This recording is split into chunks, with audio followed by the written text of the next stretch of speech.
Welcome to the Killer Author Club. 3 best-selling authors talking about killing, of the fictional kind, with the best thriller and suspense authors in the business. Killer conversations, killer cocktails, and killer guests, with your hosts, Kimberly Bell, Heather Gutenkauf, and Kara Ruda. This is the Killer Author Club.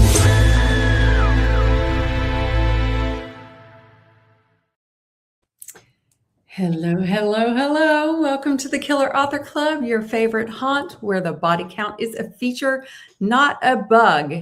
Tonight, we are waiting on Alex Finlay, who is supposed to be in the hot seat to talk about his thriller, The Anniversary, but he has been held up in an event. He is a very busy guy, so we are going to wait for him to appear and chat about all sorts of bookish stuff that we've got coming up.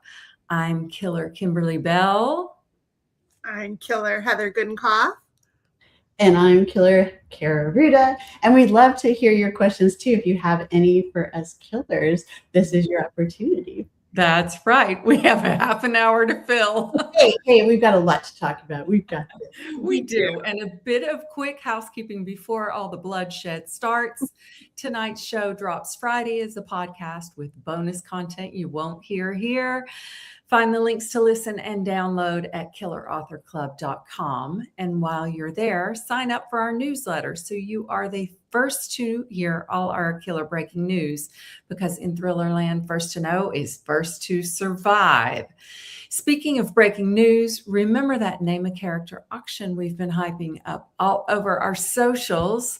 Someone's about to find out if they're going to be immortalized in Take Back the Night, our co-authored thriller dropping this January. We will reveal the winner at the end of the show, so stick around.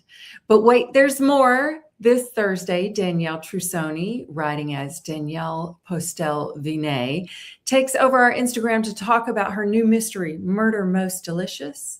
Will there be giveaways? Of course. Mark it in blood and set your reminder now so that you don't miss out. Also, good news from Alex. He is trying to log in. He has a little bit of a technical difficulty, but he is on his way. So look, Roxanne asked, how is the joint KAC book coming along? We're so excited. We're so excited. So we've written it, we've rewritten it, we've done more polishing and copy edits, which we're just about ready to turn in. We're just dropping in the name of the person that we randomly are picking to have their name in the book, and then we hand it right back over to our editor. That's right. And it's scheduled for, Alex Finlay is here, guys. It's scheduled for January 12th coming out. Yes. Look who we found. I'm so sorry. I was having, I raced from an event I had with John Lindstrom in Baltimore and just ran in the door, and then my computer didn't work. So I'm on my phone. So I apologize. Oh, no. Oh, you poor thing. Yeah. A little extra stress. Yeah, always good. So, Heather, would you like to do the honors and introduce Alex now that he's here? Welcome, Alex. We're so glad you're here. Alex Finlay is the best-selling author of several acclaimed novels, including the 2026 instant national bestseller, The Anniversary. His work regularly appears on Best of the Year lists and has been translated into 27 languages and sold around the world. Alex's books have been optioned or are in development for film and television, including Parents' Weekend, which was recently acquired for adaptation to the screen. Alex is a director of the thriller mystery section of the Leopardi Writing Conference in Italy and a board member of the Penn Faulkner Foundation, and he lives in Washington, D.C. Alex, welcome. We're so happy you're here with us, and tell us a pitch about The Anniversary, like our life depends on it. Our life depends on it. No. So The Anniversary, the main premise is there's a serial killer who strikes the same day every year on May 1st. It's called the May Day Killer. But I like to say the book's really isn't so much a serial killer book as a book about, I pitched it to my editor as a love story about fate with a serial killer. And so we follow these two characters, Quinn Riley and Jules Delaney. We meet them on May 1st, 1992, when they're in 11th grade. And then we follow them for the next 10 years, but only we get a snapshot of their lives only on May 1st of every year for each of the years for 10 years. And during that period, the Mayday killer is, wreaking havoc, and the mystery unfolds. So good. And it was so much fun to go back in time. Early 90s. That was a blast from the past. So much fun. Oh, well, thank you. Thank you. So readers, get chatty, drop your questions into the comments, and we'll answer as many as we can. But first, Kara, what are we drinking? We are drinking the French 75. Alex, can you please tell us why you chose this as your drink tonight? Yeah, I told and Kira is Kira and Kimberly. I wish Heather was there. Our we have this little Paris buddies thing where we all get together in Paris one year. You guys go to Paris without me. We tried to get you there, but and they know I'm an insufferable lover of Paris, so that I make it like part of my identity. So the last time I was in Paris, my wife and I went to like basically a cocktail making class because we like to do all the real cultural things in Paris, and so that was one of the drinks that we made. So that's why I picked it. Yeah, it's fun. I know, what a fun adventure we had in Paris. I was just thinking about that when you were talking. All right, well, thank you and cheers. We're glad you made it tonight. Cheers. All right, guys. So we created the Killer Author Club so readers could get up close and personal with their favorite thriller writers. Our upcoming lineup is stacked with amazing killers. We got Jamie Day, Jessica Knoll, Andrea Bartz, Dervla McTiernan, and so many more. For dates, times, past episodes, and our Killer 2026 lineup, surf to killerauthorclub.com. But tonight, it's all about the anniversary. And here's what Alex's early reviewers had to say about the book.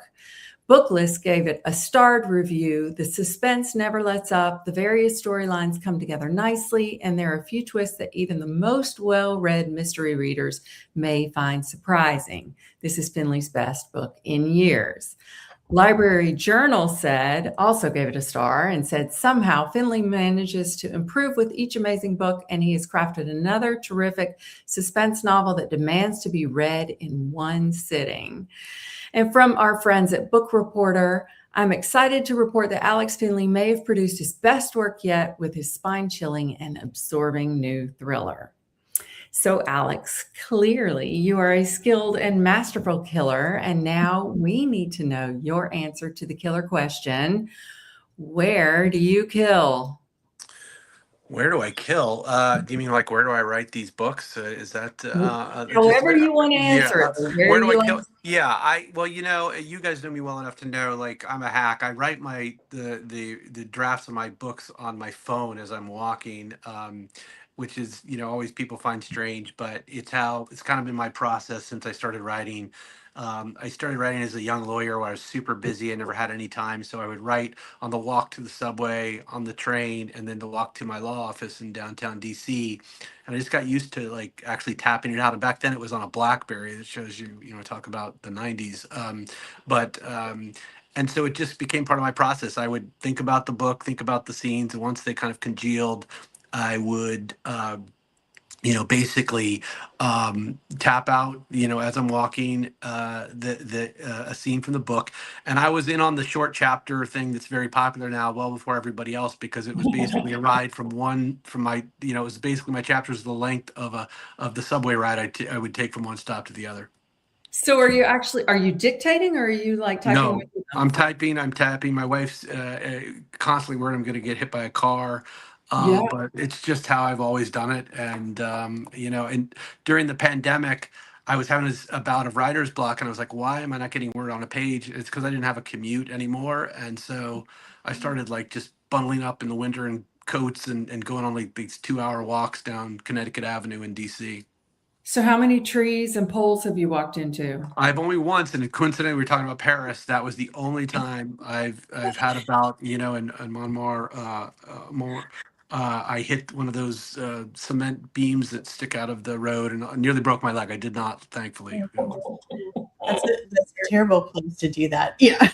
Everybody's going, oh, Yeah, it would another have been a very tourist. bad, I don't know, I don't know how I would have learned about the French hospital systems and all these things, but I got lucky and did not break my leg. Oh, God. All right. So, a serial killer who strikes one day a year, like where did that idea come from? And I saw someone in the comments asking why May 1st? Why did you choose May 1st? Oh yeah, good questions. Where the idea came from, I'm not totally sure. I know you guys get asked this question, like where do you get your ideas? I need to start writing it down because I get asked it every time, and I never have that like pinpoint moment for most of the books. Some of them I do.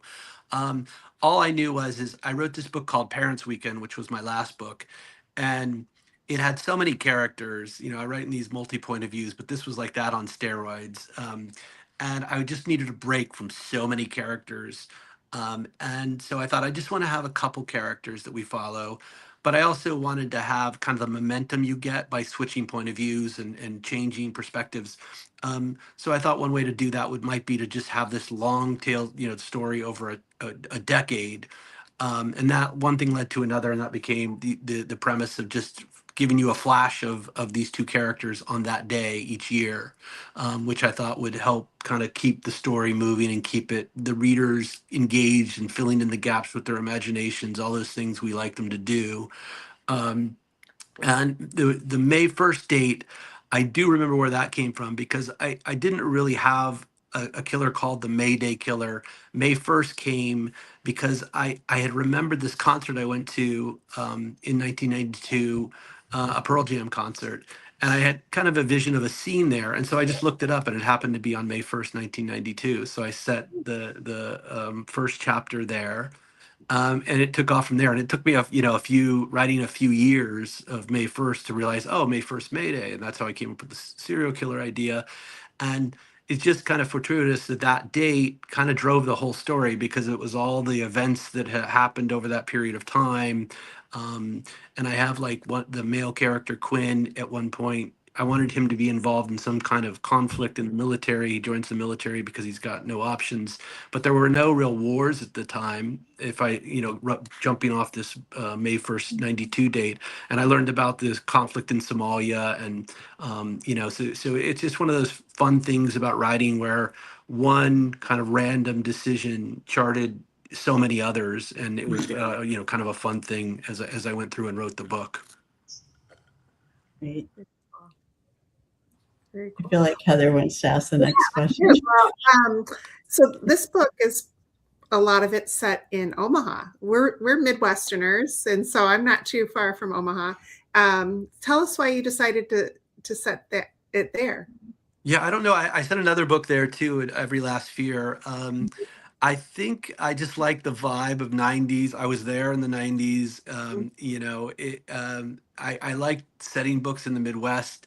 I like that era because there's no cell phones. DNA was just starting. It makes it harder for to catch a killer. And coincidentally, Heather knows, like I went to high school with one of Heather's closest friends in the world, which is the small world element in Nebraska. In Yeah. Nebraska. And so many Easter eggs. Like I was texting Nora. I'm like, is there really a place called the Dubliner in Omaha? And she's like, oh my gosh, yes, it's a real bar.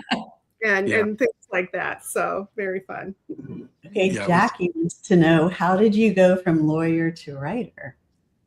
How did I go from lawyer to writer? It was a long process. I'm not one of these people, and I don't know if Kira, Kimberly, or Heather, you were these annoying people who go, I knew I wanted to write when I was in elementary school, and I read Nancy Drew stories. Yeah, Kara, I should have guessed. So I didn't know I wanted to be a writer. I thought I was going to be a musician in a rock band. I had giant 80s hair. You don't want to see the pictures. You cannot unsee them. But I want to see Alex Finlay with hair. Oh, it is not pretty. But and so I thought I was going to be in bands, and so when I had an epiphany when I was about to graduate college, and I was playing these clubs every Thursday, Friday, Saturday night that's how I paid my way through college, and I just got kind of this, realization that we weren't that good and that we were not going to make a living doing this. And I had taken some law classes in college, and that was really the only thing that I had found really super interesting.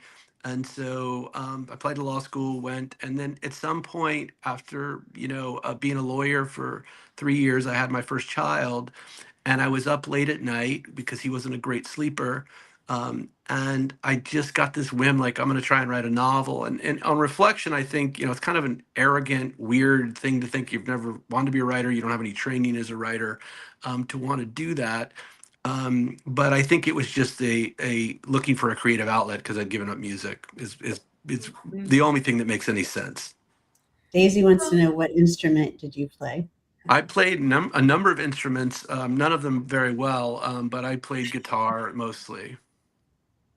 Fun. And I get that about the creative outlet, but I know so many authors who used to be attorneys or who practiced law at some point. What is it with that combination? Is it the writing part? I think that you see a lot of, you go to Thriller Fest, this conference we all go to every year, and you can throw a rock and hit a lawyer, a former Yeah. lawyer, or a former journalist, pretty easily. And you might want to hit the lawyers with the rock, but so. I think that it's a combination. For me, I'm a writing lawyer. I'm an appellate lawyer. So a lot of that is it's not like on TV where you're in a courtroom arguing to people. It's really just a lot of writing. It's a lot of storytelling because in an appeal, you have a very, short not reasonably number of pages, 30 to 50 pages to set out what can be, if you had a trial that lasted, 6 months, or you had a big case on some weighty issues, and you have to write this brief for a very busy judge, who, that we don't want them reading it more than once. You want them to immediately understand. And I'm still of the view that, like, despite all the legal mumbo jumbo and the briefs, the best story, my client's story, is whoever's story is better is going to win, because I do think judges at the end of the day are seeking a common sense, just answer to these questions. And so a lot of that's in, whose story is better, and how we tell it.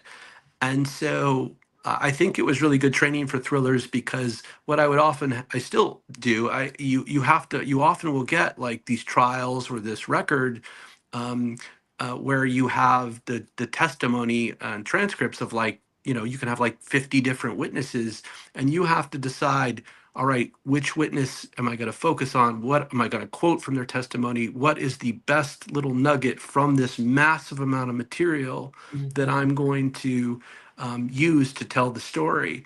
And I think for a thriller, it's the same thing. We have to pick that one detail that captures the scene, that one little thing about the person that tells you, so much about them. And with multi-point of view books, where I tell, three or four different people's stories at the same time in parallel, and they all kind of connect, it's a little bit like writing a brief where I'm taking all this mass of other people's testimony, or basically their version of what happened, and telling it in a bite-sized way, in a fair way that kind of explains the story. Does that make sense? Yeah. And what's the writing book about the story? I've blanked on the name, but it's basically saying that, like, we process everything that happens to us as a story, right? And we fill in the blanks. And so it's a way of seeing the world. I don't know. I'll have to look on my bookshelf. Do you guys know what I'm talking about? Nope. We're going to You leave guys, it. yeah, you guys are smarter than me. I have no. Well, I have no carry idea. on. I'll go over here and find the book. I'm not well read. I'm curious. I want to read it. I love Yes, craft. once you figure it out. Sorry, we can't help. We're all like, Yeah. don't know. But you had in your prologue, Alex, a quote from Ted Bundy, which was like a fantastic way to begin the story. So comparing killing to feeling like God. So what were you trying to prime the reader for from page one, even before page one? Yeah, those, I don't often do the literary quotes or the quotes at the beginning of a book like a lot of writers do. I know Kimberly, you had a lot of Oscar Wilde in The Paris Widow, and I know people really do it very well. I I wanted a couple quotes about fate, and so I took some like real kind of classic literature quotes about fate. Um, and I think it was F. Scott Fitzgerald and I forget the other one. But and then I thought it would be, well, this is a thriller. I need to kind of I need to mix it up a little with these quotes. So I came across this creepy Ted Bundy quote, and I just thought it was a good juxtaposition with the kind of classic literature quotes, which was really the aim of it. And I felt like his wasn't about like I was trying to find a parallel to fate, and I felt there was some element of that in his creepy, God quote. So creepy. Yeah, you did Emily Bronte. Of Scott Oh, Ron, yeah, that's right. Yeah, Wuthering Heights. Yeah. Ted Bundy. Yeah. I noticed the audio book left the Ted Bundy quote out, so I don't know if it creeped the producers out enough or what. But I thought that was an interesting. I thought it was a great way to set the stage. We kind of knew what we were in for. Yeah. I want you to know going in, this is, I said it's a love story and fate and all that, but it's, still a thriller and it's still a serial killer book. So you gotta, you got a little manage expectations. Manage expectations. Yeah. Yeah, I did see that it was called, some people said it was a combination between a love story and a thriller. I was like, that's interesting. Mm-hmm. Yeah. And that was intentional I'll give my editor credit, because when I pitched it, she didn't really bat an eye, and she's like, well, we trust you. She kind of was a little hesitant, but said, we trusted you. And, but you pitched it as a love story too? Oh yeah, I pitched it as a love story about fate. That it's really a serial killer book, but it's really a love story about fate. And I just I wanted to these two characters. I met you all know my wife Trace, and I met her in 11th grade study hall, and I just thought it would be. And she's always been a fate person. Like, well, if I hadn't moved to that town and we didn't meet each other, we would have met each other at some other time. And I used to kind of roll my eyes at it, but I thought it got the spark of this idea of these two characters who we followed through this 10 years. And as the serial killer mystery is unfolding and their lives are touched by it. But, they're not in the book together a lot, but they are living, there are parallels throughout the book. They're either in the same place, but not with each other, or things that are happening to them are kind of in parallel. And so I just thought it would be fun to do something I'd say a little heavier than my other books. My other books kind of are, I'm not ashamed to say I'm like commercial fiction, airport fiction. I love that. That's what I do. But I thought it'd be fun to do something a little heavier this time. Mm-hmm. Yeah. I love it. Congratulations. Really great story. So good. Oh, well, thank you. You too. You guys too. So good. Well, I think it's about that time. We could talk all night about the book too, but Killer Alex is giving away 2 copies of the anniversary to lucky US viewers. It doesn't matter where you're watching from, but we scour the comments everywhere we stream. So please make sure to shout out where you're from when you answer this question. Why is Alex's new book called The Anniversary? So drop that in the comments. It's so hard. It's pretty, really head scratcher, that one. That's a softball. Who came up with that? Kimberly, were you just trying to give away like this was What, like me? I don't know. Yeah. It's our We assistant. want people to win books on the Killer. Yeah. We do. We do. I didn't come up with that title, by the way. My title was 10 because I had this whole, I started with the Pearl Jam concert, and I loved this album called 10. It was a big thing in my youth. And so I had this idea that I got a little literary in my, my silliness. And I thought I'd call the book 10. It's 10 years. The 10 will be this theme throughout it. And at the beginning of each year, originally, it was the title of the year, like right under like year 1992, it would be the title of one of the songs from that Pearl Jam album. So for each year, and I thought it was really clever and really deep.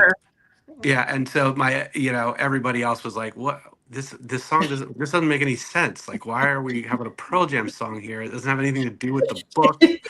And so they nixed it all, which was probably a good decision. Save me from myself as I need often. I kind of like 10. Yeah, that's what I did too. I thought it was. I pitched it as well. There's the movie 7. It's pretty popular. Yeah. There's a serial killer in it, but no. No, So, but not for you. Nope. so they came up with the anniversary, which I liked too. It was Yeah, Well, I maybe like the movie could be called 10. How's that? Yeah. Well, let's see. Yeah. So, as you guys know, the Killers are big fans of independent booksellers, and we want to send them all the support and love. Alex has chosen Old Town Books in Alexandria, Virginia. Alex, tell us why you love this bookstore so much. Yeah, well, I love Old Town Alexandria for the town. It's only about a half hour from downtown DC, but it's like going back in time. It's a very kind of just historic area, and they have this great store there that is very supportive of DC area writers. It's just super quaint and they're big thriller supporters. I'll be there tomorrow. Not going. I didn't pick it for that reason. But Sarah Peckin and I our all of our friends will be there tomorrow night, and that was the main reason. There's a lot of great bookstores in DC, the DC area, but it's one of my favorite. Well, if you guys want to pick up a signed copy, then do that tonight. Order up tonight. I just dropped the link in the comments, so you can order Alex's books and any others on your wish list. Ooh, we just lost Kara. Okay. Oh. Well, obviously, the Killers love to read, and we love it when you share what you're reading in our Facebook group. So post pictures, write reviews, ask for recommendations, and give yours. Tonight, though, Alex, we want to know what have you been reading lately? Oh yeah, I've been reading. I'll tell a non-thriller because I always like to kind of mix it up a little bit. It's another Paris kind of thing. It's called a Paris novel. It's not a thriller, but I highly recommend it. It's about kind of a coming of age story about a woman who's becomes her destiny is to become a chef. But as far as like other thrillers I've been reading. Sarah Pekkinen's A Woman in White's coming out. My buddy David Ellis has a book called it's going to escape me now. Closer's in the title, but it's coming out in August. He's a great writer. He wrote Look Closer, and that's why I keep mixing up this new title. She read Lisa Gardner's upcoming book, which is great. And those are the ones that kind of jump out at me. And of course, you guys' books. I love all of your books. They're all, I don't like to read them because they make me feel bad about myself, but otherwise, they're just fantastic. Sure. Great. Paris Widow. I love Paris Widow. I like Kara's books, of course, Heather's. So yeah.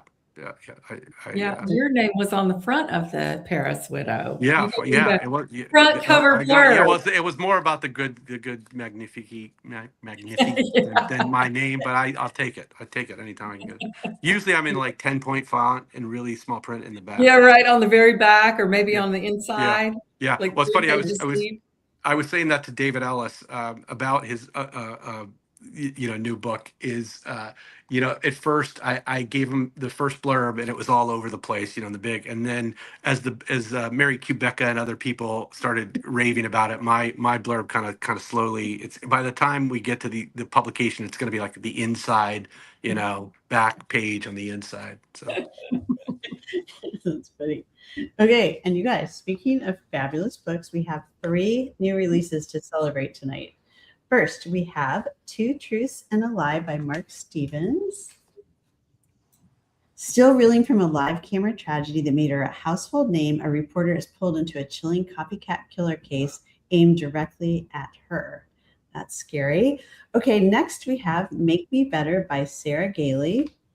Set in a secluded community on a remote island, Make Me Better is an eerily seductive look at the desire for community and self-improvement and the darkest places inside us all. And finally, we have The Revenge Party by Emily Paulson. When a husband's lies are no longer a secret and manipulation passes for love, a wife must decide how far she's willing to go to expose the man she married and what justice truly means in this dark modern marriage thriller. Okay, guys, so ready for the giveaways? Mark is giving away 1 paperback and 1 ebook copy of Two Truths and a Lie. Sarah is giving away 5 copies of Make Me Better. And Emily is also giving away 5 copies of The Revenge Party, all to Canada viewers. want in, all you have to do is tell us in the comments and make sure to let us know where you're from. So good luck, everybody. Those sound great. Oh, and because we're all about shamelessly plugging, and Alex helped us, our own Murdery Fun, Don't Miss the Killer's latest reads. That's right. Kara Scott, We Were Never Friends, a sorority reunion that takes a very, very dark turn. And speaking of deadly parties, Heather's serving up the perfect host and over-the-top gender reveal party that explodes in more ways than one. And Kimberly's taking you on a deadly European getaway to the canals of Amsterdam in the expat affair. Yay. And we want to say a big killer thanks to bookreporter.com for sharing the murdery love. Stay up to date on bookish news and events over at bookreporter.com. That's right. Okay, you guys, we made a promise at the top of the show, and killer authors always keep their promises. It is time to announce the winner of our Name a Character auction for Take Back the Night. Yes, for those of you just hearing about this book, Take Back the Night is our co-authored thriller out January 12th. Kimberly, Kara, and I wrote it together, and it's probably the most personal project any of us have tackled. At its core, it's about giving survivors a voice that mattered to us from page one. And because that mission goes beyond the page, this auction benefited the National Coalition Against Domestic Violence. So to everyone who participated and donated, thank you. Seriously, you showed up, and that means everything to us. That's right. And now the moment you've been waiting for. The winner of the Name a Character auction for Take Back the Night is Alex Finlay. Do we have a graphic? Here it comes. A graphic. Oh no, we don't have a graphic. Okay. It is Shayna Brown. Congratulations, Shayna. Your name is going in the book. What happens to your character? Well, this is a thriller, so we wish you a whole lot of luck. Good luck with that. So. Well, Alex, we have some very good news for you. You survived the Killer Author Club. Yes, finally. Good. Good. You did it. Yes. So thank you so much for being here. And can you tell us where our listeners and viewers can find you? I'm mostly on Instagram at Alex Finlay Author, and you can get my events on my website at Alex Finlay Author as well. So I hope you will check it out. And I have like 2 followers on Instagram, so it'd be nice to get two more. You have 3. 1, 2, 3. That'd be nice. Yeah, that's true. That's after this event that I will have maybe 3, and my wife. So. And Sarah Peckinham, because she's always trolling you. She's trolling me, yeah. So that doesn't count. So, but yeah. Oh, that's fun. Okay, so you guys, that's a wrap on tonight's episode. Thanks for hanging out with us. Don't forget that Danielle Vignay, aka Danielle Trusoni, will be taking over our Instagram feed this Thursday. She's got tons of fun and giveaways planned, so set your alarm and be sure to tune in for that. We'll be back in 2 weeks on June 9th with author duo Jamie Day talking all things beach thriller. Until then, you can catch us wasting too much time on Instagram, Facebook, and occasionally TikTok. And if you're on YouTube, make sure to subscribe to our channel. We're trying to get our numbers up over there. So thank you guys for doing that. For links, upcoming schedule, past episodes, merch, head to killerauthorclub.com. And thank you so much for being part of the club. Good night, everybody. Thank you, guys. Thanks, everyone, for watching. That does it for tonight's show. Thank you for tuning in. If you'd like to catch our next show live, we're every other Tuesday night on Facebook, Instagram, and YouTube. For times, upcoming schedule, and to catch up on past episodes, visit us at killerauthorclub.com. Happy reading. Now get on out there and kill that TBR.